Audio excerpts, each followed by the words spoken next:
रूपक कशा करता केल्या जातं? रूपकाला व्याकरणाच्या दुसऱ्या भाषेमध्ये जर बोलायचं झाल्यास तर दृष्टांत योजना म्हणायला काही हरकत नाही. दोन्हीमध्ये बारकावा आहे, वेगळे पण आहे, पण अगदी आपल्या लक्षात येण्याकरता दृष्टांत म्हणायला हरकत नाही. एखादा सिद्धांत पटवून देण्याकरता वक्ता जसे बुद्धी चातुर्यानं एखादी व्यवहारातली गोष्ट आपल्या समोर, नित्य दिनक्रमातली गोष्ट आपल्या समोर विषय मांडला की त्यावरून एखादा अवघड विषय हा पटवून दिला जातो किंवा श्रोत्यांच्या गळी उतरवल्या जातो. त्याला दृष्टांत योजना असं म्हणतात. जसे तसे, जसं हे तसं ते. त्याचप्रमाणे आईसाहेब बहिणाबाई महाराजांनी जसं आपल्याला जर आपलं घर बांधायचं असेल, आपल्या घराची इमारत उभी करायची असेल तर त्याकरता काय काय गोष्टी आवश्यक असतात आणि त्या एकत्र आल्यानंतर, त्या सर्व जमवल्यानंतर केलेला खटाटोप पूर्णत्वाला कसा जातो आणि पूर्णत्वाला गेल्यानंतर त्याचा आनंद किती द्विगुणित होतो ते व्यक्त करण्याकरता हा संप्रदायाचा जो काही ही इमारत आहे वारकरी संप्रदायाची, ही इमारत पटवून देण्याकरता बहिणाबाईंनी सुद्धा व्यवहारातली इमारतीला ज्या ज्या गोष्टी आवश्यक असतात, मग पायाभरणी असेल, त्यानंतर विस्तार आवार असेल, भिंती ज्याला म्हटलं जातं, खांब असेल, शेवटच्या टप्प्यामध्ये कळस, ध्वजा, या जशा व्यवहारातल्या गोष्टी आहेत तशाच वारकरी संप्रदायातील संत स्वरूपामध्ये त्या प्राप्त झाल्या आणि वारकरी संप्रदायाची इमारत, मंदिर उभं राहिलं, अशी संकल्पना बहिणाबाईंची आहे. आणि म्हणून इथं रूपक केलेलं आपल्याला पाहायला मिळतं. संप्रदायामध्ये वेगवेगळे अलंकार, योजना, छंद, व्याकरण या गोष्टी आपल्याला पाहायला मिळतात. जसं की संप्रदायातला सगळ्यात प्रसिद्ध भारुड नावाचा प्रकार आपण सर्व ज्ञात आहात. आणि भारुड हे नाथांच्या नावे आहे. अर्थातच त्यांच्या पूर्वी सुद्धा भारुड आहेत. नामदेवरायांचे भारुड आहेत, ज्ञानोबारायांची सुद्धा भारुड रचना आहे. परंतु वैशिष्ट्यपूर्ण आगळी वेगळी ठेवण, बैठक, ठसा जर कोणाचा भारुडामध्ये उमटला असेल तर तो नाथांचा. जशी ज्ञानोबारायांच्या ओवीला तोड नाही, तुकोबारायांच्या अभंगाला जोड नाही, तशी नाथांच्या भारुडाला तोड नाही. प्रत्येक संताचा एक वेगळी बैठक असते, प्रत्येक संतांचं एक वेगळं वैशिष्ट्य असते. अर्थातच भेददृष्टीनं पाहायचं नाही, यात भेददृष्टी येऊ द्यायची नाही की ज्ञानोबारायांसारखी ओवी नाही. अर्थात ओवी नाही म्हणजे नाथांनी ओवी रचना केली. आणि जर विचार केला तर वर्तमान स्थितीत सर्वात जास्त वाङ्मय जर कोणाचं उपलब्ध असेल तर ते शांतीब्रह्म एकनाथ महाराजांचं. पण तरी सुद्धा ओवीच्या बाबतीमध्ये ज्ञानोबारायांच्या ग्रंथराज ज्ञानेश्वरीला जोड नाही. मुद्दा लक्षात ठेवा, मी जे मांडतोय विषय हा भेददृष्टीनं पाहू नका. ज्ञानोबारायांसारखी ओवी नाही याचा अर्थ दुसऱ्या संतांनी ओवी रचना केलीच नाही किंवा त्या कमी दर्जाच्या आहेत असा माझा बोलण्याचा भाव नाही. पण प्रत्येकाचा एक वेगळा ठसा आहे. ज्ञानोबारायांचा एक वेगळा गुण आहे, शांतीब्रह्म नाथ महाराजांचा एक वेगळाच ठसा आहे, संत शिरोमणी सावता महाराजांची एक वेगळीच ओळख आहे. या महाराज संत शिरोमणी नामदेव महाराजांची एक वेगळीच ओळख आहे. विठ्ठल विठ्ठल विठ्ठल विठ्ठल विठ्ठल विठ्ठल विठ्ठल विठ्ठल विठ्ठल विठ्ठल विठ्ठल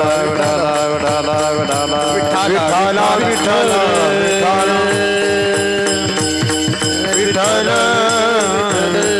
विठ्ठल विठ्ठल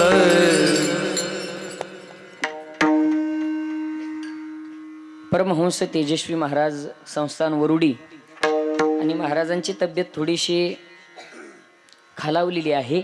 आता शरीर प्रकृती आहे, वयही बाबांचं भरपूर झालेलं आहे, त्यामुळे महाराजांच्या बाबांच्या म्हणजे आज तब्येत बरी आहे, कालच्या परवापेक्षा आज तब्येत चांगली आहे, पण बाबांच्या तपासणी करता श्री डॉक्टर सतीश सूरजजी कुमार खाटूश्याम वा येथून डॉक्टर साहेब महाराजांच्या तब्येतीच्या तपासणी करता इथं आलेले आहेत. समवेत आमचे हरिभक्तीपरायण महाराजांचा परिचय पंडित महाराज हे सुद्धा आहेत. समवेत डॉक्टर सुनील साहेब सुद्धा उपस्थित आहेत. आमचं महत् भाग्य आहे तेजस्वी बाबांच्या सेवेकरता आपण एवढ्या दूरवरून इथपर्यंत आलात आणि तिथे येऊन चालता चालता बाबांना औषध द्यायलाच गेले. वा प्रत्यक्ष बाबांना औषध देणं एवढं मोठं महत् भाग्य. कारण आता वर्तमान स्थितीत बाबाचं दर्शन दूरदर्शन सुरू आहे, तिथं कोणाला प्रवेश नाही, संबंध नाही, काहीच नाही. आणि अशी संत सेवा तुमच्या हातून घडताय आणि तुम्ही सहजरित्या नाही का न बोलावता या ठिकाणी हा कीर्तन रंग काहीतरी चालता चालता श्रवणात आला असेल आणि आपण या ठिकाणी उपस्थित झाला. संत शिरोमणी सावता महाराज मंदिर समिती म्हाळूबाबा चॅरिटेबल ट्रस्टच्या वतीनं आपलं हार्दिक अभिनंदन. विठ्ठल विठ्ठल विठाला विठाला विठाला विठाला विठाला विठाला विठाला हरी विठाल ज्ञान रे भगवान की जय. शिरोमणी सावता महाराज की जय. तेजस्वी महाराज की जय. विठाला विठाला विठाला विठाला विठाला. आणि म्हणून जसं नाथांनी भारुडाचं रूपक केलं आणि मग ते भारुडाचं रूपक कशा करता केलं होतं, समाजामध्ये व्यवहारातल्या गोष्टी रूढ असतात. भारुडाचा अर्थच असा आहे महाराज, माझा विषय भारूड नाही परंतु अभंगाचा भाव हा रूपकाचा आहे, म्हणून तुम्हाला पटवून देण्याकरता मी थोडासा विषय घेतला. थोडक्यात सांगतो. भारूड या शब्दाचाच अर्थ आहे बहुरूढ.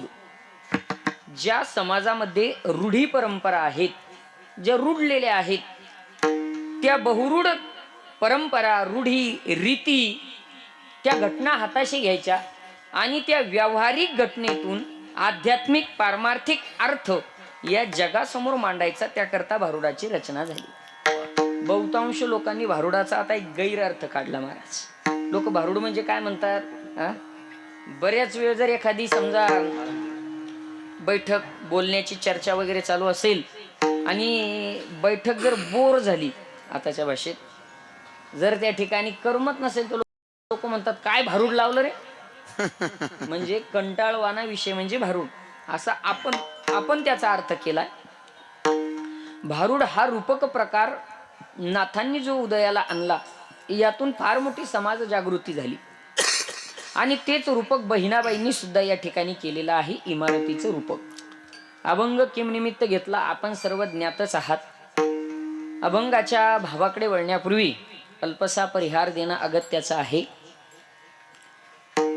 संत शिरोमणी सावता महाराज मूर्ती प्राण प्रतिष्ठा तथा श्री संत म्हाळूबाबा चॅरिटेबल ट्रस्ट आयोजित अखंड हरिनाम सप्ताह वर्ष 16वे आणि कालपासून आपल्या सप्ताहाला आरंभ झाला. भगवान दत्तात्रयाचा जन्मोत्सव अर्थात श्री दत्त जयंतीच्या पर्वकाळावर काल संपूर्ण गावामधून श्रींची पालखी, मूर्तीची नगर प्रदक्षिणा, कळसाची नगर प्रदक्षिणा पार पडली. आजचा महत्वाचा दिवस होता मूर्ती प्राण प्रतिष्ठा आणि कलशारोहणाचा सोहळा. श्री सद्गुरु सिद्धलिंग शिवाचार्य स्वामीजी प्रसिद्ध मठ साखर खेरडा यांच्या हस्ते मूर्तीची प्राणप्रतिष्ठा ही सकाळच्या सत्रामध्ये झाली.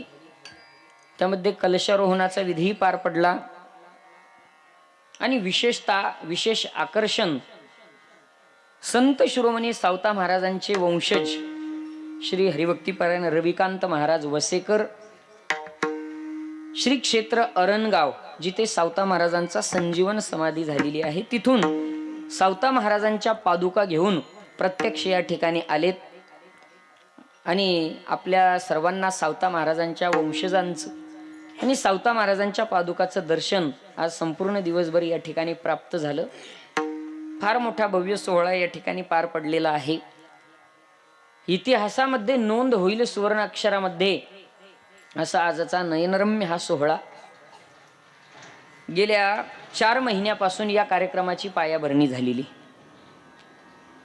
अर्थातच यावर्षी 2025 मध्ये संत शिरोमणी सावता महाराजांची जी पुण्यतिथी झाली होती, आषाढ वद्य चतुर्दशी, आपण ज्याला जांभळ अमावस्या म्हणतो, त्याच्या अगोदरच्या दिवशी सावता महाराजांची पुण्यतिथी असते. हा विषय सर्वांना ज्ञातच आहे, परंतु माझं आद्य कर्तव्य आहे तिथपर्यंत पोहोचण्याचं, त्याचा उल्लेख करण्याचं, आणि जी काही नवीन बाहेरून आलेली मंडळी त्यांना ज्ञात होण्याकरता गेल्या 4-4.5 महिन्यापासून त्या दिवशी सावता महाराजांच्या पुण्यतिथीच्या दिवशी गावातून मिरवणूक सोहळा पार पडला. आणि प्रतिवर्षीप्रमाणे गावातील सर्व भजनी मंडळी इथेच संत म्हाळूबाबांच्या समक्ष बसलो. दिंडी नगर प्रदक्षिणा पूर्ण झाली होती आणि विषय ठरलेलाच दरवर्षीचा की सावता महाराजांचं मंदिर कधी, नाही का. बहुतांश माळी समाज या ठिकाणी असताना सुद्धा सावता महाराजांचं मंदिर नव्हतं आणि ते होणं अगत्याचं आहे. आणि म्हणून यावर्षी प्रत्येक वर्षी या विषयावर चर्चा व्हायची, परंतु यावर्षी तो योग येण्याचा असेल. एवढ्या दिवसपर्यंत का पेंडिंगवर पडलं याला शास्त्राचेही काही कारण आहेत, व्यावहारिक कारण आपल्याला वाटत असतात, परंतु काही गोष्टी या योग्य काळ आल्याशिवाय होत नसतात. तुका म्हणे नाही चालत तातडी, तातडीही चालत नाही. प्राप्त काळ घडी आल्यावीन, योगा योग योग्य घडी आल्याशिवाय त्या ठिकाणी तातडीही चालत नाही, नाही का. आणि शेवटी त्या ठिकाणी आमच्या सर्व गावातील भजनी मंडळींनी संकल्प केला की लवकरात लवकर सावता महाराजांचं मंदिर बांधकाम पूर्ण झालं पाहिजे. बस त्याच दिवशी संकल्प याच ठिकाणी झाला होता. याच सभागृहामध्ये वैराग्य मूर्ती श्री संत म्हाळूबाबांच्या समक्ष संकल्प झाला. संपूर्ण भजनी मंडळींनी ठरवलं की महाराज, सावता महाराजाचं मंदिर लवकरात लवकर पूर्णत्वाला गेलं पाहिजे. सर्वांच्या मनोमन, अगदी सर्व समाज बांधवांच्या मनोमन ही गोष्ट होती. ठरलं. पाहता पाहता जाग्यावर प्रत्येकानं त्या ठिकाणी आपापली वर्गणी, देणगी, सहकार्य सुद्धा जाहीर केलं. महाराज अगदी 5 मिनिटाच्या बैठकीमध्ये सहजमध्ये बोलता बोलता विषय निघला आणि जवळजवळ 2 लाख रुपयाची घोषणा जाग्यावर झाली. आणि बस सायंकाळपासून सावता महाराजांच्या पुण्यतिथीचा सोहळा पार पडला. सावंगी माळीहून सावता महाराजांचं दर्शन घेऊन आलो. छोटंसं गाव पण सुंदर सावता महाराजांचं मंदिर तिथे आहे. आणि सर्वच भजनी मंडळ त्या ठिकाणी जणू काही पेटूनच उठलं. सर्वच गावातले आमचे सावता महाराज भजनी मंडळ असेल, म्हाळूबाबा भजनी मंडळ असेल, एलुजी बाबा भजनी मंडळ असेल, सर्व भजनी मंडळ, कोणाची कमतरता नाही. आणि सर्वांनी सांगितलं महाराज आपल्याला सगळ्यांना पुढाकार घ्यायचा. भजनी मंडळांनी पुढाकार घेतला आणि सर्व समाज बांधवांनी पाहता पाहता 2-4 दिवसामध्ये आम्ही कामाला लागलो. पावती पुस्तक काय, त्यानंतर लगेच वर्गणीची सुरुवात काय.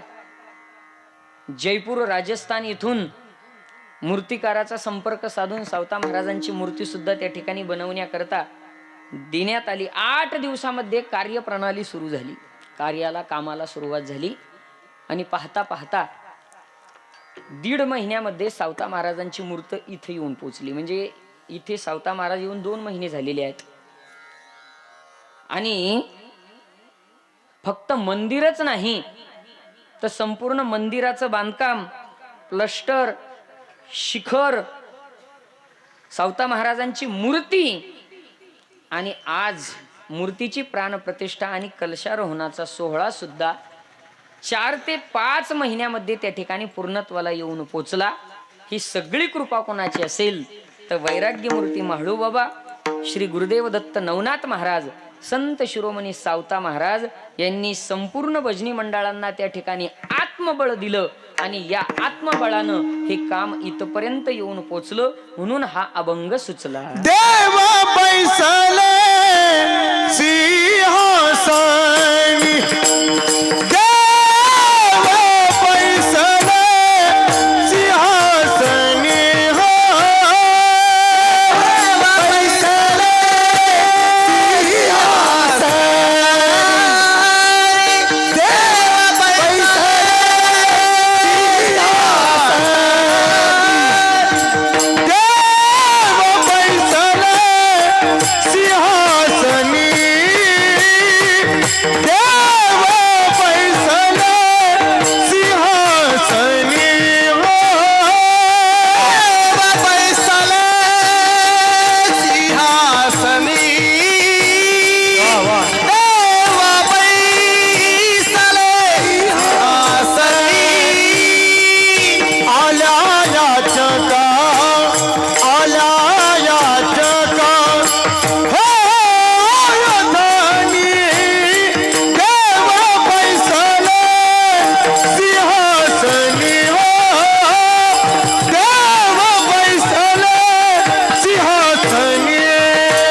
गोड. फक्त स्वरच गोड नाही तर कीर्तनकाराला पोषक आणि समर्पक अभ्यासू प्रमाण इथे गोड. माझा विषय सुरू होता की आज स्थापना पूर्ण झाली आणि द्वंद्व इथंच होतं महाराज. आज एक उभारीला हात जगी जाणविली मात, देव बैसले सिंहासनी, आल्या याचका पुरे धनी. हा अभंग घेऊ की हा अभंग घेऊ, परंतु द्वंद्व मिटवलं एकनाथ महाराज इंगळे यांनी. द्वंद्वच होतं दिवसभर की नेमकं काय करू, नाही का. त्यांनी सांगितलं म्हणे नाही, इथूनच सुरुवात त्या ठिकाणी करा. गोड. आमचे नामदेव महाराज आहेत, इकडून ज्ञानेश्वर महाराज आहेत आणि पंडित महाराज सुद्धा आता मागून त्या ठिकाणी आलेले आहेत. आमचे शिवाजी महाराज इकडे वाजवण्याकरता गणेश महाराज. असो, सर्वांचं सहकार्य, संकल्प त्या ठिकाणी घेतला आणि सत्य संकल्पाचा दाता नारायण सर्व करी पूर्ण मनोरथ. आमच्या सर्वांचं मनोरथ होतं की लवकरात लवकर हा कार्यक्रम पूर्ततेला गेला पाहिजे आणि मग सर्वच मंडळी त्या ठिकाणी झटून कामाला लागली.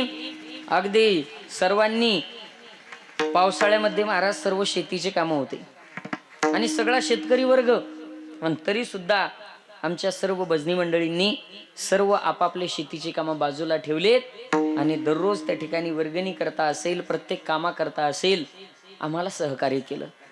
काय असतं, दिसणारे चेहरे मोजकेच असतात परंतु सहकार्य सगळ्यांचं पडद्यामागून असतं. जरी दिसणारे चेहरे 2-4 दिसत असले तरी पाठीमागून सर्वांचं सहकार्य आम्हाला लाभलं. गावचं सुद्धा सहकार्य एवढं महत्वाचं लाभलं कारण मंदिर आणि वर्गण्या आणि कळस याचा कळसच झाला होता. आता महाराज या वर्षात हे 3रं कलशारोहणाचा सप्ताह आहे साखर खेरड्यात. एका वर्षामध्ये 3 कलशारोहणाचे सप्ताह त्या ठिकाणी पार पडत आहेत हा सप्ताह धरून. पण तरी सुद्धा संपूर्ण समाजाने आम्ही ही सावता महाराजांची जोडी ज्यांच्या ज्यांच्या दारापर्यंत त्या ठिकाणी घेऊन गेलो, त्यांनी आपापल्या पद्धतीनं आपापल्या परीनं त्या ठिकाणी आम्हाला परत जाऊ दिलं नाही. सर्वांनी झोळीमध्ये काही ना काही आपापल्या परीनं टाकलं आणि आज हा आजी सोनियाचा दिनू वरुषे अमृताचा घनू, आज हा आनंदाचा सोहळा सर्व आपण जो अनुभवत आहोत हाच तुमच्या सर्वांच्या सहकार्याने इथपर्यंत येऊन पोहोचलेला आहे. आणि म्हणून मनामध्ये धरल्यानंतर, संकल्प केल्यानंतर तो संकल्प पूर्ती भगवान परमात्मा त्या ठिकाणी करत असतो. साहजिक आहे, आता पुढाकार तर घ्यावाच लागतो, कोणाला ना कोणाला ओझं सांभाळावंच लागतं, कुठंतरी पाऊल उचलावंच लागतं, तेव्हा कुठंतरी बाकीचे मागे येत असतात. म्हणून सर्वांनी त्या ठिकाणी सहकार्य केलं आणि जवळपास हा सोहळा कळसापर्यंत येऊन ठेपला. आता कळसाची जबाबदारी, बांधकामाची जबाबदारी ग्रामस्थ मंडळींना पार पाडलेलीच आहे. कलशारोहण तर झालेलंच आहे, पण तरी सुद्धा आता जबाबदारी आहे आमच्या लेकीबाळींची. कारण कलशारोहण आणि कळसाचा कार्यक्रम हा लेकीबाळीचा असतो. 15 दिवसापूर्वी कार्यक्रम झाला, मी तिथंही सांगितलं मुलीबाळींचा कळस का असतो, तर त्याच्या मागं काही कारण आहेत. एक परंपरा आहे, जुनी परंपरा आहे. जुन्या काळामध्ये डॉक्टर साहेब आमच्या लेकी म्हणजे मुली ह्या सासरला जात असताना, पहिल्या काळामध्ये काही 2 व्हीलर किंवा 4 व्हीलर असा प्रवास नव्हता आणि मग बैलगाडीचा प्रवास असायचा. आणि मग बैलगाडीचा किंवा त्या ठिकाणी पायी प्रवास करत असताना ती माता माऊली जर माहेरवरून सासरला जात असेल तर ती वारंवार माग फिरून पाहत होती. का? कारण तिचं सगळं चित्त कुठं होतं? माहेराकडे होतं. कन्या सासुराची जाय मागे परतोनी पागे, मागे परतोनी पागे, मागे परतोनी पागे. कन्या सासुराची जाय मागे परतोनी पागे, मागे परतोनी पाहे, मागे परतोनी पाहे. अगदी एक गाव 2 तुकडे. का माग पाहायची? कन्या सासुऱ्यासी जाये मागे परतोनी पाहे. कारण तिचं सगळं चित्त, तिचं मन हे माहेरातल्या संबंधात त्या ठिकाणी प्रेमामध्ये, आई वडिलांमध्ये अडकलेलं असायचं आणि मग माग पाहत पाहत गाडी समोर चालायची, पण तिची नजर, तिचं चित्त सगळं मागं असायचं. आता पूर्वीच्या काळामध्ये काही एवढ्या 4-4, 5-5 मजली इमारती नव्हत्या. गावामध्ये सगळ्यात उंच काय असायचं तर मंदिर, आणि मंदिराचा कळस, त्या कळसावरची ध्वजा, आणि मग तिची नजर जिथपर्यंत पोचेल तिथपर्यंत तिनं माग पाहावं. पाहता पाहता गावची वेस माग पडावी, पाहता पाहता गावची शिव माग पडावी, आणि शिववरून कुठेतरी तिला तो चमचमणारा, झळझळणारा कळस त्या ठिकाणी तिला दिसावा, आणि ती भगवी फडकणारी ध्वजा दिसावी, आणि त्यावरूनच तिनं अंतकरणाला आपल्या समाधान मानावं की तो माझ्या माहेरचा कळस आहे. आणि तिथपर्यंत जाईपर्यंत तिनं त्या कळसाशी संवाद साधावा, आपल्या अंतकरणातल्या भावना त्या कळसासोबत व्यक्त कराव्या. ही जातानाची अवस्था, आणि येताना सुद्धा जिथून तिच्या दृष्टीला त्या ठिकाणी कळस दिसला तिथून त्या ठिकाणी तिची आतुरता, आलंय माझं गाव, आलंय माझं माहेर, मला आता माझे मायबाप त्या ठिकाणी भेटणार आहे, माझं माहेरची माणसं मला भेटणार आहे, ही सगळी भावना त्या ठिकाणी त्या माऊलीची, त्या लेकीबाळीची कळसाशी जुडलेली असल्यामुळे जुन्या परंपरेनुसार जो कळस त्या ठिकाणी चढवल्या जातो त्यामध्ये विशेष सहकार्य आमचं माता माऊल्यांचं असतं. आणि आज आमचे सावता महाराज या ठिकाणी विराजमान झाले. नाथ महाराजांनी भरपूर अभंगामध्ये सावता महाराजांचं वर्णन केलेले, दुपाराही आपला विषय त्या ठिकाणी झालेला आहे. आणि अशा सावता महाराजांची मूर्ती स्थापना या ठिकाणी झाली की ज्यांनी आपल्या जीवनामध्ये कर्माचा सगळ्यात मोठा सिद्धांत आपल्या सर्वांसमोर मांडला. मी सांगत होतो प्रत्येकाचा ठसा वेगळा आहे. ज्ञानोबारायांसारखा मवाळपणा परत कोणामध्येच नाही, नाही का. ज्यांनी आयुष्यभर त्रास दिला परत त्यांनाच त्या ठिकाणी ज्ञानोबारायांनी मोठ्या पदावर त्या ठिकाणी बसवलं. विसोबा खेचर, ज्या विसोबांनी त्या ठिकाणी भिक्षा मागून आणलेल्या पात्रामध्ये, झोळीमध्ये माती कालवली, पिठामध्ये माती कालवली, त्याच विसोबा खेचरांना नामदेवरायाचं गुरु करण्याचं श्रेय ही ज्ञानोबारायांचं आहे. मवाळपणा ज्ञानोबारायांकडे आहे. तू माऊली हुनी माया,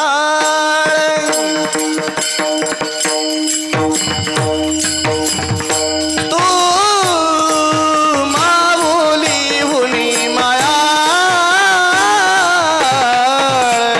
तू माऊली हुनी माया, तू माऊली हुनी माया, राहुणी शीतळ पाणीयाहुनी पातळ, चंद्राहुनी शीतळ पाणीयाहुनी पातळ, कल्लोळ प्रेमाचा तू माऊली हुनी मायाळ, तू माऊली हुनी मायाळ, चंद्राहुनी शीतळ पाणीयाहुनी पातळ, चंद्राहुनी शीतळ पाणीयाहुनी पातळ, कल्लोळ प्रेमाचा तू माऊली हुनी मायाळ, तू माऊली हुनी मायाळ, माऊली हुनी मायाळ, माऊली हुनी मायाळ. असे हृदयातून त्यांच्या स्वर बाहेर आले आणि त्याचा प्रतिसाद तुमचे मी न सांगता टाळी, म्हणजे समजून घ्यायचं की अगदी समर्पक. ज्ञानोबारायांचा स्वभाव आहे, तू माऊली हुनी मयाळ, नाही का. हा ज्ञानोबारायांचा स्वभाव आहे. जगद्गुरु तुकोबारायांचा स्वभाव थोडासा वेगळा आहे, परखड आहे, नाही का. नाही भीडभार तुका म्हणे साना थोर. तुकोबारायांकडे माऊली सारखा स्वभाव नाही. अगदी जे खरं आहे ते खरं, जे खोटं आहे ते खोटं, सत्याला सत्य. सत्य सत्यासी मन केले ग्वाही, मानियले नाही बहुमता. जग काय म्हणतं याच्या पाठीमागे जगद्गुरु तुकोबाराय गेलेच नाही. सत्य काय आहे त्याच्या पाठीमागे जगद्गुरु तुकोबाराय गेले. तीक्ष्ण उत्तरे हाती घेऊन बाण फिरे. तुकोबारायांचे शब्द म्हणजे अगदी धारदार शस्त्रच होते अगदी. मग शिव्याही द्यायचं काम पडलं तर ते जगद्गुरु तुकोबारायांनी केलं. प्रत्येक संतांचा ठसा वेगळा आहे. शांतीब्रह्म नाथ महाराज आहेत. तसे कर्मामध्ये ईश्वर पाहणारे संत कोण असतील तर सावता महाराज आहे, ज्यांनी आपल्या आयुष्यामध्ये चालत आलेली पूर्व परंपरेतून चालत आलेली पंढरीची वारी. बघा, बऱ्याच वेळेस असा गैरसमज पसरवला जातो की सावता महाराज कधी पंढरीला गेलेच नाही. चुकीचं आहे महाराज. मी संपूर्ण ग्रंथाचं, आपणही सर्वजण ज्ञात आहात, सावता महाराजांनी पंढरपूरची वारी केली. पण बरेचसे लोक असं म्हणतात की सावता महाराज कधी पंढरीला गेलेच नाही. चुकीचं आहे. सावता महाराजांची वंश परंपरागत पंढरपूरची वारी सुद्धा होते. आरणहून अगदी जवळ आहे सावता महाराज पंढरपूर. आणि सावता महाराजांची परंपरेची वारी सुद्धा होते. आणि ती वारी करून सुद्धा सावता महाराजांनी आपल्या कर्मामध्ये त्या ठिकाणी भगवान परमात्म्याला पाहिलं.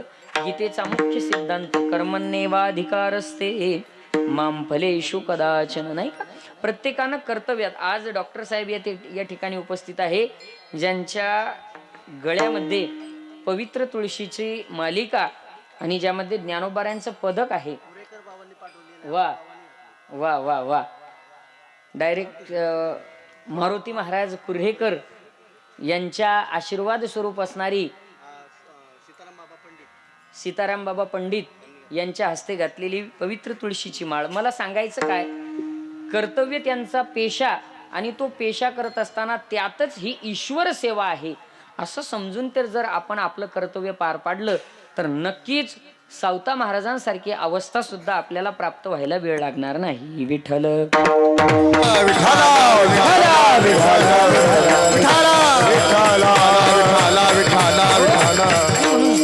अशा संत सावता महाराजांची प्राणप्रतिष्ठा सोहळा या ठिकाणी पार पडला. आणि मग साहजिक आहे, सगळे कामं करायची म्हटल्यानंतर कोणाला काही जबाबदाऱ्या घ्याव्या लागतात, कुणाला थोड्याशा अडचणी सुद्धा येतात. अडचणी येतच असतात, स्वाभाविक असतात. त्याकडं आपण अच्छा अच्छा अच्छा वा.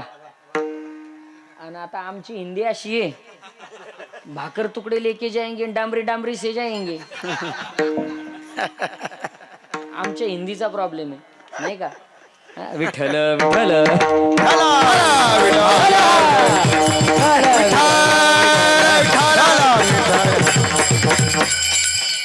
हमें बहुत खुशी हुई आपके गले में देखी हुई तुलसी की माला जो आपने पहनी हुई है, और हमारे गुरुवर्य मारुति बाबा का आशीर्वाद पंडित बाबा के हाथ से आपने पहनी.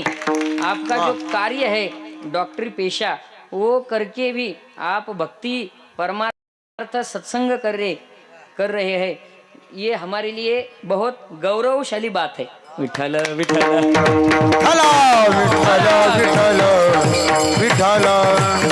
नामदेव महाराज मजा यायची कधी, सगळ्या मंडळीला आठवलं असेल. सावता महाराजांची मूर्ती आपण पाहिली आणि तुमच्या प्रतिक्रिया घेतल्या मी. किती सुंदर आहे सावता महाराजांची मूर्ती. असं वाटतं की जणू काही अगदी बोलतात की काय सावता महाराज, नाही का? आणि त्या मूर्तीचं काम माझ्या फोनद्वारे झालं. आता काम दिलं जयपूरला, जयपूरची ती राजस्थानी भाषा, थोडं मग आता हिंदी बोलायचं. या सगळ्या लोकांनी मला पुढं केलं महाराज बोलायला, नाही का? आणि बोलायला मीच हिंदी बोलायला फार मजा यायची. इथं बसून बोलायचो आम्ही, सौदा दिला आणि मग बोलता बोलता आपली काही मराठी काही हिंदी अशी खिचडी व्हायची.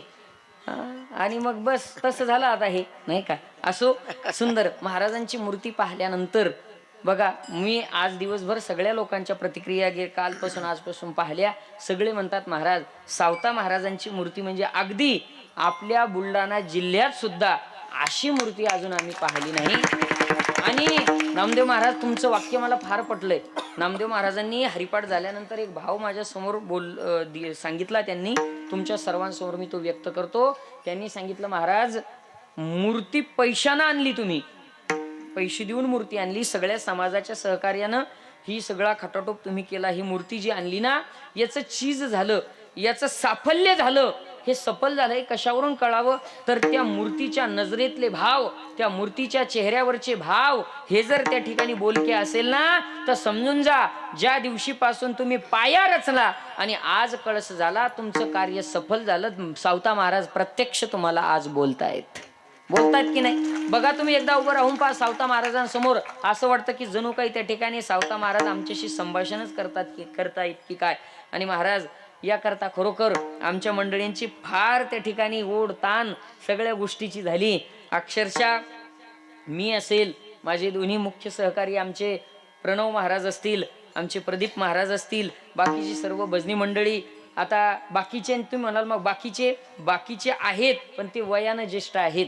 जे काम जिथं शिखरावर जाऊन 3 वेळेस पाणी मारायचं त्यावेळेस फक्त प्रणव महाराजच आहे.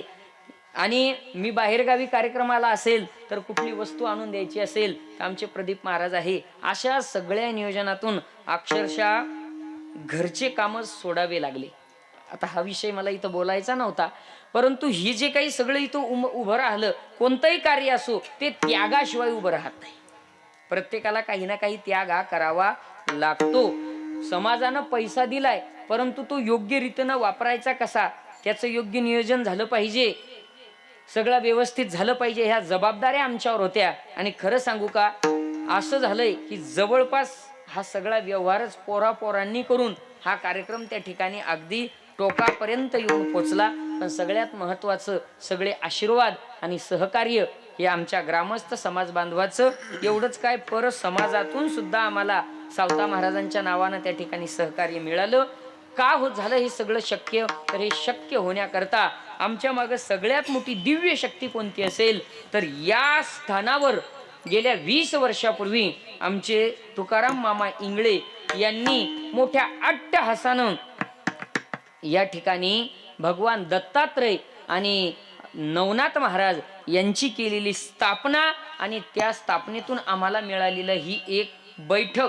या बैठकीतून मामाच्या 20 वर्षाच्या संघर्षातून अगोदर नवनाथ महाराजांचं मंदिर उभं राहिलं, त्यानंतर वैराग्यमूर्ती संत म्हाळोबाबांची 2010ला समाधी झाली.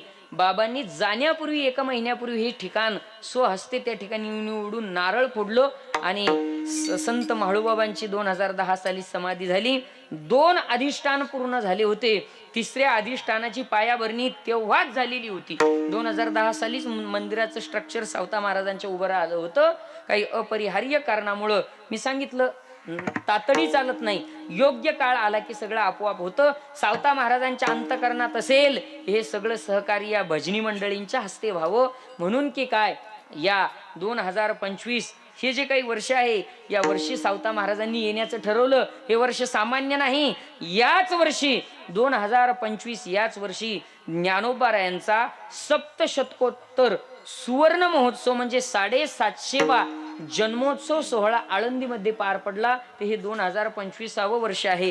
हेच 2025वे वर्ष जगद्गुरु श्री संत तुकाराम महाराज यांचा त्रिशतकोत्तर सुवर्ण महोत्सव म्हणजे 350 वर्ष जगद्गुरु तुकोबारायांना जाण्याला वैकुंठ गमनाला झाले. ते हे 2025चं वर्ष आहे. हेच 2025चं वर्ष आहे. या 2025च्या या वर्षामध्ये अवघ्या काही दिवसामध्ये भारताचे सन्माननीय पंतप्रधान श्री नरेंद्र मोदी यांनी अयोध्येच्या रामललाच्या मंदिरावर भगवा झेंडा फडकवला. ते हे 2025 वर्ष आहे. सर्वांच्या हृदयात कोरून ठेवण्यासारखं वर्ष आहे. येणाऱ्या पिढीला लक्षात ठेवण्यासारखं वर्ष आहे की ज्या दिवशी सन्माननीय नरेंद्र मोदी यांनी रामललाच्या मंदिरावर त्या ठिकाणी भगवा ध्वज फडकवला ना, त्या वर्षी आमच्या सावता महाराजांच्या मंदिराचा कलश आणि मूर्ती स्थापना झाली. विठ्ठल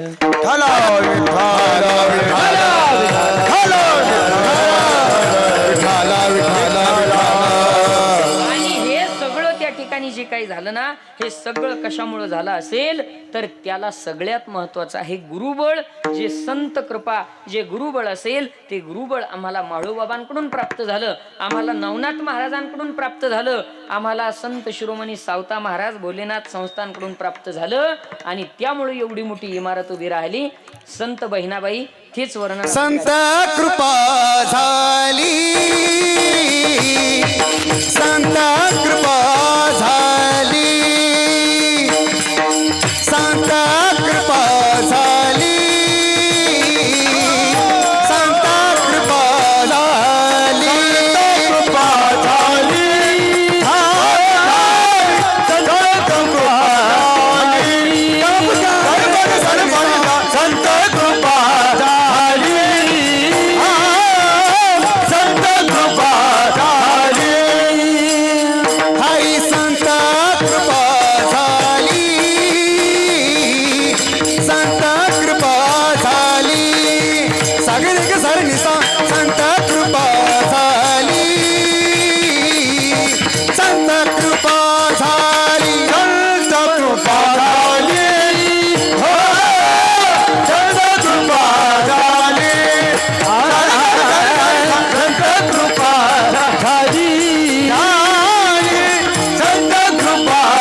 इमारत पळाली संत कृपा झाली इमारत पळाली इमारत पळाली इमारत पळाली हो संत कृपा झाली इमारत पळाली इमारत पळाली इमारत पळाली ज्ञानदेव रचिला पाया ज्ञानदेव रचिला पाया ज्ञानदेव रचिला पाया ज्ञानदेव रचिला पाया रचिला पाया ज्ञानदेव रचिला पाया ज्ञानदेव रचिला पाया ज्ञानदेव रचिला पाया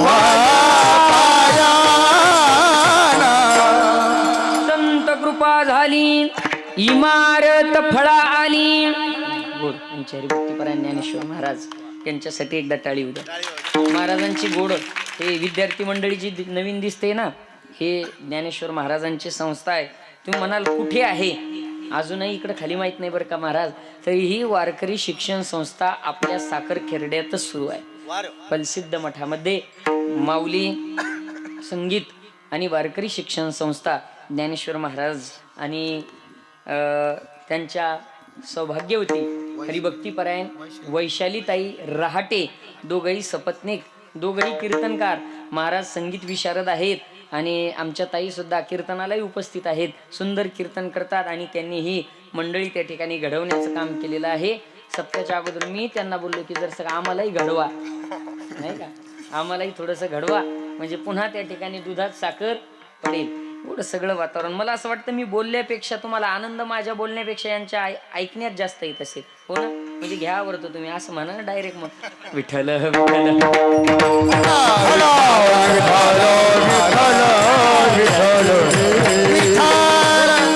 संत कृपा झाली. आज ही इमारत इथपर्यंत आलेली त्याचं कारण आहे संतांची कृपा.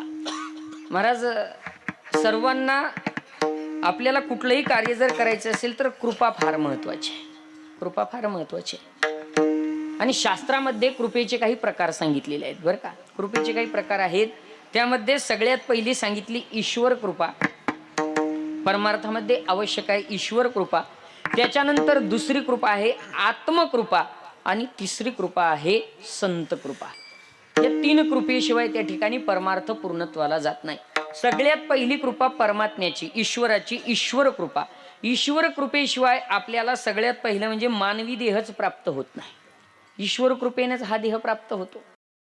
ईश्वराची कृपा झाली म्हणून आज सर्वजण आपण या ठिकाणी बसलोय आणि सुव्यवस्थित बसलेलो आहे. कारण बाकीचे सगळे दान आपण करू शकतो, परंतु जो जीव आपल्याला दानात मिळालेला आहे तो मिळालाय फक्त भगवान परमात्म्याकडून. जेने हा जीव दिला दान, जेने हा जीव दिला दान, जेने हा जीव दिला दान, दयाचे करील चिंतन, दयाचे करील चिंतन, जगत जग जीवन नारायण, जग जीवन नारायण. गायन गुण दयाचे, गायन गुण दयाचे, गायन गुण दयाचे, गायन गुण दयाचे, गायन गुण दयाचे, गायन गुण दयाचे. जेने हा जीव दिला दान, दयाचे करील चिंतन, जग जीवन नारायण हो. गाईल गुण दयाचे, हा जीव दिला दान, दयाचे करील चिंतन, जग जीवन नारायण. गाईल गुण दयाचे, दया. जय श्री श्याम. अनंत कोटी ब्रह्मांड नायक. आणि सगळ्यात पहिली कृपा आहे भगवत कृपा. आपल्या सर्वांवरती भगवत कृपा झाली. जेने हा जीव दिला दान, तयाचे करीन चिंतन, जगत जीवन नारायण, गायीन गुण तयाची. आपण सर्वजण इथं बसलोय, कोणाची कृपा आहे? ही भगवान परमात्म्याची कृपा आहे, त्याची कृपा आहे. नाहीतर 2 वर्ष कोरोना चालला, 2 वर्ष कोरोना होता आणि 2 वर्षाच्या कोरोनामध्ये चांगले चांगले गेलेत, नाहीत का? चांगले चांगले गेलेत. पण आपण इथपर्यंत आलो आणि या परमार्थामध्ये, या धर्ममंडपामध्ये बसलो, त्याचं एकमेव कारण आहे भगवत कृपा आपल्यावर आहे. चाले हे शरीर कोणाची असते, चाले हे शरीर कोणाची असते, हे शरीर कोणाची असते, चाले हे शरीर कोणाची असते. कोण बोलावितो हरिविन देखवे ऐकावी एक नारायण, देखवे ऐकावी एक नारायण, एक नारायण. भगवान परमात्म्याची शक्ती. चाले हे शरीर कुणाची असते, कोण बोलविते हरिवीन. हा, वृक्षाचे ही पान हले ज्याची सत्ता. आणि असा तो सर्व शक्तिमान असणारा परमात्मा, त्यानं आपल्यावर कृपा केली. भागवतामध्ये श्लोक आहे आणि भागवताचार्य व्यास महाराज सांगतात की ही देह प्राप्त होण्याकरता सुद्धा भगवत प्राप्ती लागते. दुर्लभ आहे. दुर्लभम त्रयमेवैतत् देवानुग्रह हेतुकम मनुष्यत्वम मुमुक्षुत्वम महापुरुष संश्रय. त्यातला सगळ्यात पहिला दुर्लभ जो घटक आहे मनुष्यत्व. हा मनुष्यत्व हा घटक म्हणजे मानवी देह आपल्याला कशाने मिळत असेल तर देवानुग्रह हेतुकम. देवाच्या अनुग्रहाशिवाय आपल्याला सुंदर हा देह प्राप्त झालेला नाही. बऱ्याच लोकांना असं वाटतं महाराज ही देवाची कृपा नाही तर आमच्या मम्मी पप्पाची कृपा आहे. मम्मी पप्पाची कृपा नाही. मी बऱ्याच वेळेस याकरता युक्तिवादानं पटवून देत असतो, जर मम्मी पप्पाची कृपा आपल्यावर जर असती तर एखादा फॉल्ट झाल्यानंतर, एखादा अवयव निकामा झाल्यानंतर, अपघात झाला, काही झालं, हात पाय मोडला, डॅमेज झाला, तर त्या ठिकाणी हा मम्मी पप्पाकडून जसाच्या तसा परत तो पार्ट आपल्याला का मिळत नाही? जर तुमचं मत असेल आई वडिलांकडून देह प्राप्त झाला, त्यांच्या कृपेनं हे प्राप्त झालं, अर्थात मला असं म्हणायचं नाही की त्यांचं महात्म्य कमी आहे, ते निमित्त मात्र आहे, पण कृपा त्याची आहे. उदाहरणार्थ जर एखाद्या गाडीचा एखादा पार्ट जर खराब झाला तर तो पार्ट जर आपल्याला बोलवायचा असेल तर त्या कंपनीतून तो पार्ट जसाच्या तसा बोलवता येतो. का? कारण ती उत्पादक कंपनी आहे. तसं आपल्या बॉडीचा एखादा पार्ट जर डॅमेज झाला तर तो आपल्या आईवडिलांकडून आपल्याला पुन्हा मिळत नाही. अर्थातच हा देह आपल्या आईवडिलांकडून आपल्याला प्राप्त झालेला नाही, ते फक्त निमित्त आहे. भगवत कृपा आहे की त्याने आपल्याला सुंदर देह आपल्याला दिलाय. दिले इंद्रिय हात पाय कान, दिले इंद्रिय हात पाय कान, बोलाया वचन, डोळे मुख बोलाया वचन, जे तू जोडसी नारायण, जे तू जोडसी नारायण. हो नासे जीवपण भवरोग,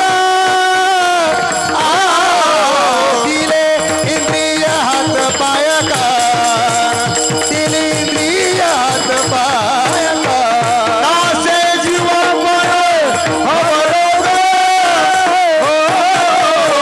दिले इंद्रिय हात पाय कान, दिले इंद्रिय हात पाय कान, दिले इंद्रिय हात पाय कान, दिले मुख बोलाया वचन, जेणे तू जोडसी नारायण.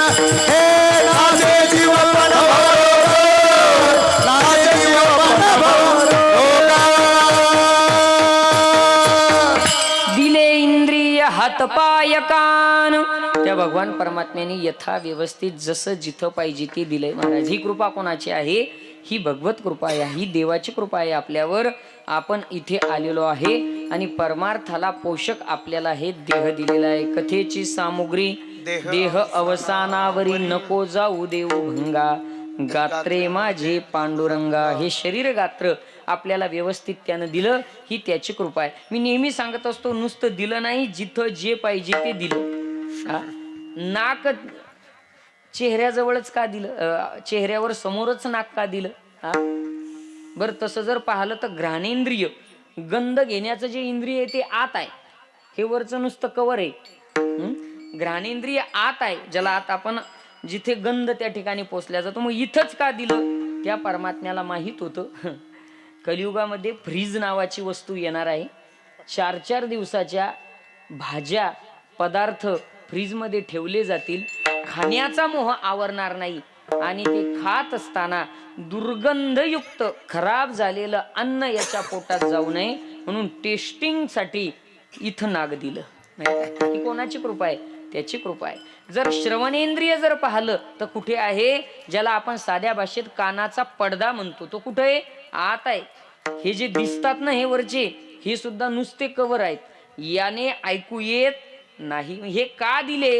हे याकरता दिले की जर घरातला चहा पिण्याचा कप जर त्याचा कान तुटला तर ते बरं दिसत नाही, तर हे बरं दिसलं असतं का सळणं? कुठेतरी आकर्षक दिसावं, शोभिवंत दिसावं, नाही का? याचा कुठेतरी पुढे महाराजाला चष्मा टेकवण्याकरता उपयोग व्हावा, याकरता हे दिलं, नाही का? त्यानं दिलेलं हे व्यर्थ नाही, त्याची कृपा आहे. नेहमी सांगत असतो, महाराज एवढं त्यानं सुंदर दिलं तरी लोक त्याच्यात फॉल्ट काढतात. कोणात? भगवान परमात्म्यात. तरी त्यात फॉल्ट काढतात. उन्हाळ्याचे दिवस होते आणि पांथस्थ आपला प्रवास करत होता. सकाळपासून निघाला, प्रवास त्याचा सुरू झाला, दुपारचे 12 वाजले, ऊन तापायला लागलं, मे महिना. आणि मग त्याने विचार केला 4 वाजेपर्यंत आपण विश्राम घेऊ. आणि सुंदर एका मळ्यामध्ये तो विश्राम करायला लागला. आणि विश्राम करत असताना त्या ठिकाणी दाट गर्द छाया त्यानं त्या ठिकाणी पाहिली. आंब्याचं झाड होतं आणि मे महिन्यामध्ये आंब्याचे फळं लागलेले होते. तो झोपला. झोपत असताना आडून बदलत होता, झोप येत नव्हती. मग तेव्हा त्याला शेजारीच, आता मळ्यातच तो शेतातच झोपलेला होता, आणि पाहिलं जागी शेजारी एक काशी फळाचा वेल होता. काशी फळ, गंगा फळ, नाही का, डांगर, वेगवेगळे नाव आहेत त्याला. तर तो वेल त्यानं पाहिला आणि म्हणू लागला, काय देव मूर्ख आहे? कोण? देव. लोक देवात फॉल्ट काढतात हे सांगायला लागलो. म्हणे काशी फळाचा वेल केवढा, काशी फळाचं खोड केवढं, अंगठ्या एवढं. काशी फळाचं झाड अंगठ्या एवढं त्याचं खोड, आणि फळ केवढं, बापरे. काही काही काशी फळाचे फळ म्हणजे असे असतात की 2-2 माणसाला धरावे लागतात. देव किती मूर्ख आहे, खोड पाहिलं तर एवढं आणि फळ पाहिलं तर 20 किलोचं. आणि मी ज्या झाडाखाली आराम करतोय हे आंब्याचं झाड एवढं मोठं आहे की 2 लोकांच्या कवटीत सुद्धा हे झाड मावत नाही. आणि फळ केवढं आहे तर पावशर, अर्धा किलो. गावरान आंबा असेल तर याच्यावर त्या ठिकाणी फळ जात नाही. म्हणजे देव मूर्खच आहे का नाही? ज्याचं खोड लहान त्याचं फळ मोठं, आणि ज्याचं खोड मोठं त्याचं फळ लहान, असा विचार. आता हे कसं असतं, काम नसलं की असे विचार निघतात सगळे. काम नसलं की हे रिकामे काम आहे. आणि हा विचार करता करता तो त्याला झोप लागली. महाराज झोप लागली, आता आंबा आलेला आहे, पाडाला लागलेला आहे, आणि त्यामुळं आंबा पाडाला आला की साहजिक त्यावर राघू येत असतात. राघू आलेत, आंबा खायला लागलेत. खाता खाता डहाळीला धक्का लागला, देठाचा आंबा तुटला, खाली पडला. नेमका पडला तो याच्या डोक्यावर. आंबा तुटून खाली पडला याच्या डोक्यावर. याच्या डोक्यावर आंबा पडल्यानंतर हा झोपेतून जागा झाला. जसा जागा झाला तसा लाईटच लागला डोक्यात आंबा पडल्यामुळं, की मी आतापर्यंत देवाला मूर्ख म्हणत होतो. जर या ठिकाणी या खोडाच्या प्रमाणात जर फळ असतं, अर्थातच इथं जर 20 किलोचं काशी फळ जर असतं, तर खरं सांगा हे रताळ जगलं असतं का? म्हणजे देवात चुकी काढतो, पण देव जे करतो ते व्यवस्थित करतो. त्यानं दिलेला हा आपल्याला देह, हा त्यानं त्याच्या कृपेनं व्यवस्थितरित्या आपल्याला दिलेला आहे. फक्त आपण त्याच्या जर कारणे हा लावला तर त्याला आनंद होईल. कारण यानं त्याची निर्मितीच ज्या करता केली. प्रमाण आपण बोलून गेलो, जेने तू जोडशी नारायण. त्याला जोडण्याकरता या देहाची निर्मिती झालेली आहे. म्हणून आपण त्यानं सुंदर दिलेला हा नरदेह त्याच्या कामी परमार्थामध्ये लावला पाहिजे. महाराज कळलं आम्हाला, भगवत कृपेनं हा देह प्राप्त झाला. पण का हो, हा काही एवढ्या मंडपातल्या एवढ्याच लोकांना प्राप्त झालाय का? त्याची कृपा एवढ्यावरच आहे का? गावात एवढेच आहेत का? बाकीच्यांवर नाही का? त्यांना नाही का मानव देह प्राप्त झाला? प्राप्त झाला, पण सगळ्यात महत्वाची दुसरी कृपा त्यांच्यावर नाही, जिचं नाव आहे आत्मकृपा. परमार्थामध्ये सगळ्यात आवश्यक आहे दुसरी कृपा, आत्मकृपा. देवानं दिलेला हा देह जरी प्राप्त झाला तरी सुद्धा सगळ्यांना या नरदेहाचं महात्म्य कळालेलं नाही, सर्वांना या परमार्थाचं महात्म्य कळालं नाही. त्याचं एकमेव कारण आहे त्यांच्यावर आत्मकृपा नाही. आत्मकृपा म्हणजे काय? स्वतःची कृपा. स्वतःची कृपा म्हणजे काय? ज्याची त्याची, ज्याच्या त्याच्या मनाची कृपा. परमार्थामध्ये आपल्यावर आपल्या मनाची कृपा लागते तेव्हा परमार्थ सुरू होतो. परमार्थ हा बळजबरीचा आहे का? रोज आता कालही महाराजांनी सांगितलं की माळ घाला, माळ घाला, नाही का? 50,000 भेटणार होती माळ घातल्यानंतर. किती माळकरी तयार झालेत? नाही, बट्टा लागला नाही, एक तयार झाला, लगेच झाला असं नाही. काल एक नवीन माळकरी आमचा तयार झाला ना, आज पूजेला सुद्धा बसला. मला सांगायचं काय की कधी आत्मकृपा झाल्यानंतर, मनाची कृपा झाल्यानंतर, नाहीतर रोजच कीर्तनकार त्या ठिकाणी सांगतात किती लोकांनी माळी घातल्या, किती लोक परमार्थाला लागले. नाही, ते म्हणतात जाऊ द्या तिकडे, यायचं सांगायचा धंदाची, नाही का? इथं झटकतात आणि निघून जातात. कारण काय? आत्मकृपा नाही. आणि तुम्हाला सांगू का, परमार्थ हा आग्रहाचा नाही. परमार्थ हा आग्रहाचा नाही, त्याला ज्याची त्याची परमार्थामध्ये इच्छाच असावी लागते. विठ्ठल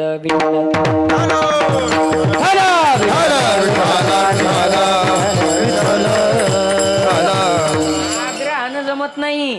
काही काही ठिकाणी 3दा जाऊन आलो आपण, 3दा जाऊन आलो, पण कोरे येत अजून. का?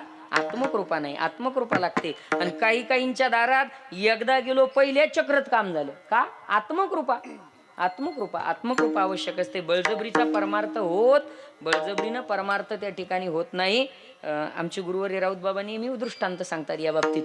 आत्मकृपा किती महत्वाची आहे. परमार्थ हा स्वतःच्या इच्छेशिवाय होत नाही. बाहेरच्यांनी किती तुम्हाला आग्रह केला तरी तो फक्त तेवढ्या पुरताच असतो, कायमस्वरूपी टिकत नाही. एक मातंग समाजाची गोष्ट राऊत बाबा नेहमी सांगतात. मातंग समाजाचा पारंपरिक व्यवसाय आहे वाद्य वाजवणे. ते सनई वगैरे नाही का आहे ना, काय सनईच म्हणतात ना त्याला, ते वाजवण्याचा त्यांचा व्यवसाय. आता तो व्यवसाय मागं पडला बरं का. आता डीजे साऊंड सिस्टीम आली, त्यामुळं बरखास्त झाली ते बरं का. आणि बापाची इच्छा, बाप फार तज्ञ त्या विषयात, बापाची इच्छा की आपल्या मुलानं सुद्धा हे शिकावं, हे करावं. आत्मकृपा सांगतो तुम्हाला, स्वतःची इच्छा असल्याशिवाय परमार्थ होत नाही. परमार्थ हा बळजबरीचा विषयच नाही. परमार्थ हा बळजबरीचा विषय नाही.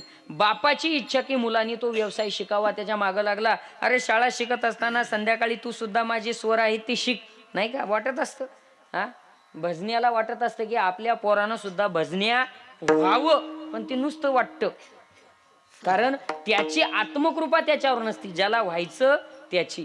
बाप सांगतोय पण पोरगा त्या ठिकाणी ऐकत नाही. पोरगा म्हणू लागला, बस करा बाबा, किती दिवस करायची भीक मागे धंदे, आपल्याला नाही करायचं. मी दुसरं काहीतरी शिकणार, दुसरा काहीतरी व्यवसाय करणार, मला हे काम करायचं नाही.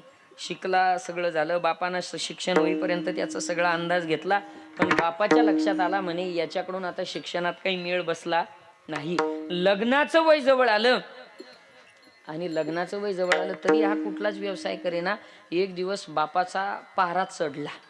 साहजिक आहे, बाप थकल्यानंतर मुलानं त्याच्या हातचा व्यवहार घ्यावा, कारभार घ्यावा आणि सगळी मोडलेली घडी बसवावी, ही प्रत्येक बापाची इच्छा असते. शेवटी बापाला राग आला आणि सांगितलं, 4 वर्ष झाले तुझ्या पाठीमागं लागलोय मी, तुला सांगतोय ही कलाट वाजवायचं शिक, ही सनई वाजवायचं शिक, परंतु तू शिकायला तयार नाही. कधी शिकणार तू? त्यानं सांगितलं, काही झालं तरी चालेल, मी शिकणार नाही, मी शिकणार नाही. किती का आळंदीतून पळून येतात, बळजबरीने येऊन घालेल. आणि शिकायची इच्छा असली तर घरी राहून शिकल्या जातं. आणि इच्छा, आत्मकृपा महत्वाची. शेवटी बापानं ठरवलं म्हणे, आज मी तुला ही पुंगानी तुझ्या तोंडानं वाजवल्याशिवाय राहणारच नाही. पोराने सांगितलं, बाबा मेलो तरी चालेल, पण मी त्या ठिकाणी पुंगानी वाजवणार नाही. दोघही पिटले. धराधरी सुरू झाली. बापानं त्या ठिकाणी मुलाला धरलं, 2 गालफडात मारल्या आणि खाली पाडलं गणेश महाराज. पोरगा मर्यादावान होता. पोरानं काही बापाला मारलं नाही बरं का, मर्यादावान होता. पोरगा खाली पडला. बाप छातीवर बसला आणि सांगितलं, आज तुझ्याकडून पुंगी वाजवूनच घेणार. पुंगी का म्हटलं तुम्हाला समजायला सोपं नाही का? आज वाजवूनच घेणार. पोरानं सांगितलं मेलो तरी चालेल पण मी वाजवणार नाही. बाप त्याच्या छातीवर बसला. हा आ वासत नव्हता तर त्यानं बळजबरी त्याच्या तोंडात ती सनई कोंबली, बळजबरी कोंबली आणि वाजव म्हणे. पुढं काय झालं असेल? एवढं मारलं, छाताडावर बाप बसला. तो पोरगा पुन्हा खित हसायला लागला. आता असं सुरू असल्यावर असं जर कोणी हसलं तर त्या रागातल्या माणसाला पुन्हा अधिक राग येतो. बापाला पुन्हा राग आला. बाप म्हणू लागला का रे वाजवायची नाही तर वाजू नको, पण हसायला काय लागला? काय झालं तुला हसायला? त्यानं सांगितलं, बाबा मी ही सनई हातात घेणार नव्हतो, तुम्ही बळजबरी छातीवर बसून माझ्या हाती दिली. मी तोंडात धरणार नव्हतो, तोंडात बळजबरी कोंबली. पण आता सांगा हिच्यात हवा फुकन कोण? मी जर हवा फुकली नाही तर ही वाजणार का? सांगायचं तात्पर्य एवढं, परमार्थ आग्रहाचा नाही. पुंगी ज्याची त्यालाच फुकावी लागते, त्याशिवाय ती वाजते. परमार्थामध्ये भगवत कृपा होऊन हा देह प्राप्त झाला, पण परमार्थ करण्याकरता तुमची माझी आपल्यावर त्या ठिकाणी आत्मकृपा झाल्याशिवाय, मनाची कृपा झाल्याशिवाय परमार्थ होत नाही. तुकोबाराय म्हणतात, माझा परमार्थ इथं आला त्याला एकमेव कारण आहे मन. मनुराजा एक देह पुरी, अनुराजा एक देह पुरी, असे नांद तू त्यासी दोघी नारी, असे नांद त्यासी दोघी नारी, पुत्र पौत्र संपन्न भारी, पुत्र पौत्र संपन्न भारी, तेने कृपा केली आम्हावरी गा, मनवोनी आलो या देशा, मनोनी आलो या देशा, तेने कृपा केली आम्हावरी गा, हो मनोनी आलो या देशा, मनोनी आलो या देशा. काय म्हणतात तुकोबाराय स्पष्ट सांगतात, मनुराजा एक देहपुरी, असे नांद तू त्यासी दोघी नारी, पुत्र पौत्र संपन्न भारी, तेने कृपा केली आम्हावरी. तुकोबाराय म्हणतात, आमच्यावर कोण कृपा केली? मनानं कृपा केली. आपला जो परमार्थ चाललाय हा मनाची कृपा आहे. जर मनानं ठरवलंय गावातलाच महाराजांनी एवढी थंडी आहे, कशाला जायचं? झालं ना कीर्तन रद्द नाही का? आणि इथं आलेत याचा अर्थच आहे की आपल्यावर त्या ठिकाणी मनाची कृपा आहे. मनवनी आलो या देशा. परमार्थामध्ये देवाच्या कृपेनंतर दुसरी कृपा आवश्यक असते, ती आत्मकृपा. देवाची कृपा झाली, सुंदर नरदेह प्राप्त झाला, आत्मकृपा झाली, परमार्थाला लागलो. परंतु हा परमार्थ कळसापर्यंत न्यायचा असेल तर आता आवश्यक असतो मार्गदर्शक, सद्गुरु, संत, आणि त्या संताची कृपा. ती संत कृपा झाल्याशिवाय आता पुढचं कार्य पूर्ण होत नाही. कारण अंतःकरणामध्ये इच्छा निर्माण झाली, ज्याला मुमुक्षुत्व म्हणतात, उद्धाराची तीव्र भावना निर्माण झाली. कै मी उद्धार पावेन, कै कृपा करील नारायण, ऐसे तुम्ही सांगा संत जन, करा समाधान चित्त माझे. हे मुमुक्षुत्व त्या ठिकाणी निर्माण झालं. परंतु याला योग्य मार्ग मिळण्याकरता सद्गुरु संत कृपा ही अत्यंत महत्वाची असते. ती संत कृपा झाल्याशिवाय परमार्थ सिद्धीला जात नाही. बहिणाबाई म्हणतात, माझ्यावरती झाली संत कृपा झाली, इमारत फळा आली. ही परमार्थाची आपली सुद्धा इमारत फळाला जाण्याकरता आपल्यावर वैराग्यमूर्ती संत माळोबाबाची कृपा होणं महत्वाची आहे. संत शिरोमणी सावता महाराजांची कृपा, संत कृपा होणं महत्वाची आहे. तेव्हा आपला परमार्थ परमार्थाचा पथ हा मार्गदर्शक त्या ठिकाणी ठरेल. संतांच्या शिवाय त्या ठिकाणी आपल्याला मुख्य परमार्थाचा सिद्धांत हाती लागणार नाही. म्हणून संत कृपा ही जीवनामध्ये अत्यंत महत्वाची आहे. गुरुकृपा असेल, संत कृपा असेल, ती झाल्याशिवाय कार्य पूर्णत्वाला जात नाही. श्री गुरु सारिका असता पाठी राखा, इतरांचा लेखा कोण करी. एकदा का श्री गुरूंची कृपा झाली की मग बाकीच्या कृपेची गरज राहत नाही. ज्याच्या पाठीशी सद्गुरू असेल, गुरुची कृपा असेल, त्याचं कार्य पूर्णत्वाला जातं. म्हणून आपलंही हे कार्य आज इथपर्यंत येऊन पोचलं, त्याला एकमेव कारणीभूत कोण असेल तर आमचे गुरुवर्य श्री संत म्हाळूबाबा, वैराग्यमूर्ती श्री शंकर बाबा यांची कृपा लाभली. आणि म्हणून हा भव्य दिव्य सोहळा आपण या ठिकाणी अनुभवत आहोत. इथं काहीच कमी राहिली नाही गुरुजी. आता आपला त्या दिवशी विषय झाला, बस आता पुढच्या तयारीला लागायचंय. काय कमी राहिली महाराज? मला वाटतं दुपारी सिद्ध चैतन्य स्वामी महाराजांनी सुद्धा सांगितलं. मी तुम्हाला सांगतो की बघा, मध्य अधिष्ठान भगवान परमात्म्याचा आहे.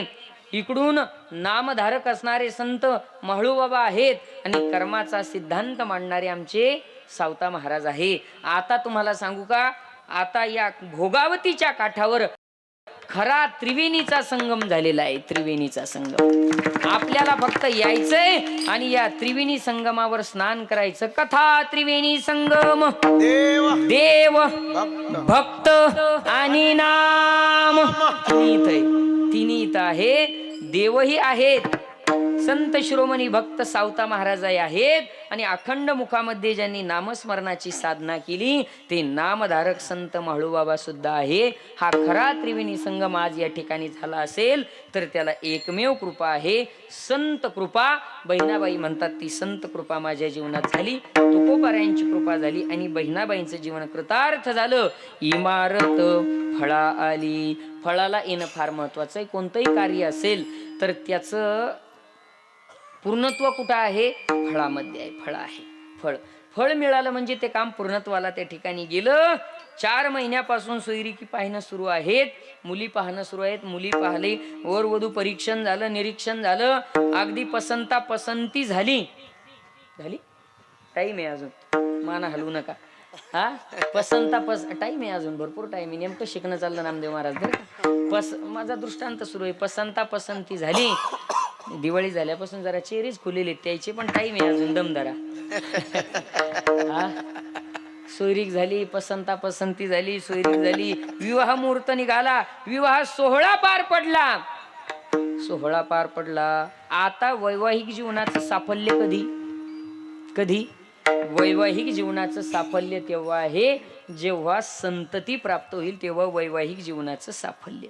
संतती प्राप्त झाली म्हणजे वैवाहिक जीवनाचं साफल्य त्या ठिकाणी झाली. फळा आली. वृक्षाचं साफल्य कधी आहे? त्या शब्दातच अर्थ आहे साफल्य. फळापर्यंत जे नेतं त्याला साफल्य म्हणतात. बीज लावलं, त्याचं रोपण झालं, उगवण झालं, निगा राखली आणि त्या वृक्षाला फळ लागलं म्हणजे त्याचं जीवन सफल झालं. नामा म्हणे त्यांचा जन्म सफल झाला. वंश उद्धरिला माळियाचा. सफलता कधी आहे? आपल्या परमार्थाची सफलता कधी आहे? आपल्या जीवनामध्ये संत कृपा, भगवत कृपा झाली की आपलं जीवन सुद्धा साफल्य व्हायला उशीर लागणार नाही. आणि निश्चितच आपल्या साखरखेरडा वासियांचा परमार्थ सफल झालेला आहे. आज संत शिरोमणी सावता महाराज आपल्यामध्ये विराजमान झालेले आहेत आणि कलशारोहणाचा सोहळा पार पडलेला आहे. आता राहिलेलं जे काही नियोजन आहे येत्या 5 दिवसामध्ये ते पूर्णत्वाला जाणारच आहे. सगळ्यांचं सहकार्य इथपर्यंत जसं आलं तसं उद्यापासून राहिलेलं सप्ताहाचं सहकार्य या सर्व सप्ताह कमिटीला करण्याची जबाबदारी तुमची आहे, या माता माऊल्यांची आहे. बघा आता वर्गणी उद्यापासून सुरू होणार आहे, त्यामुळं सप्ताहाची वर्गणी उद्या आपल्या द्वारामध्ये ही कार्यकर्ते मंडळी आल्यानंतर, कारण हे सगळं जे कार्य होतं ना तुमच्या सहकार्यातून होत असतं, म्हणून उद्या या कार्यक्रमाच्या पूर्णाहुतीपर्यंत काल्यापर्यंत आपण सर्वांनी असं सहकार्य करायचं आहे जेणेकरून आपल्या सप्ताहाचं साफल्य म्हणजे काल्यापर्यंत हा कार्यक्रम त्या ठिकाणी व्यवस्थित पार पडणारच आहे, यात काही शंका नाही. फक्त एक सूचना म्हणून तुमच्या समोर मी मांडलंय. अभंगाचं चिंतन करण्याचा आजचा विषय नव्हताही, म्हणजे करू नये असं काही कीर्तन असं काही बंधन नाही, पण मला सगळा आढावा घेणं हे माझं थोडंसं कर्तव्य म्हणूनच सगळ्या कमिटीनं आग्रहानं माझं हे कीर्तन टाकलेलं होतं. नेहमी सांगत असतो महाराज, गावातल्या महाराजाला लोक कंटाळत असतात 8 दिवसालाच कीर्तन, सगळ्या सप्त्यात कीर्तन, पण तरी सुद्धा जाणीवपूर्वक काही मंडळी त्यांना माहीत आहे मग सगळं त्या ठिकाणी जबाबदारीचे कामं पार पडतात, म्हणून त्यांनी जबाबदारी माझ्यावर टाकली आणि हा अभंग निवडण्याचा मी प्रयत्न केला. अभंगाचा संपूर्ण भाव माझ्याकडून सांगणं होणार नाही. संप्रदायाची पायाभरणी ज्ञानोबरायांनी केली. ज्ञानदेवे रचिला पाया, उभारिले देवालया. नामदेवरायांनी भिंती रचल्या नामातया, नामातयाचा किंकर तेने केला हा विस्तार. नामदेवरायांनी अगदी पंजाब पर्यंत वारकरी संप्रदायाची ध्वजा नेऊन पोचवली आणि विस्तार झाला. शांतीब्रह्म पैठण निवासी नाथ महाराजांनी एकनाथी भागवताचा भरभक्कम खांब, आताच्या भाषेत पिल्लर ज्याला म्हटलं जातं, ते पिल्लर दिले. जनार्दन एकनाथ खांब दिला भागवत, असा खांब त्या ठिकाणी दिला. आणि जगद्गुरु तुकोबाराय या संप्रदायाच्या कलशस्थानी विराजमान झाले. तुका झालासे कळस, भजन करा सावकाश. कळसापर्यंत कार्यक्रम येऊन पोचलाय. आता राहिलं काय तर ध्वजा बाकी आहे.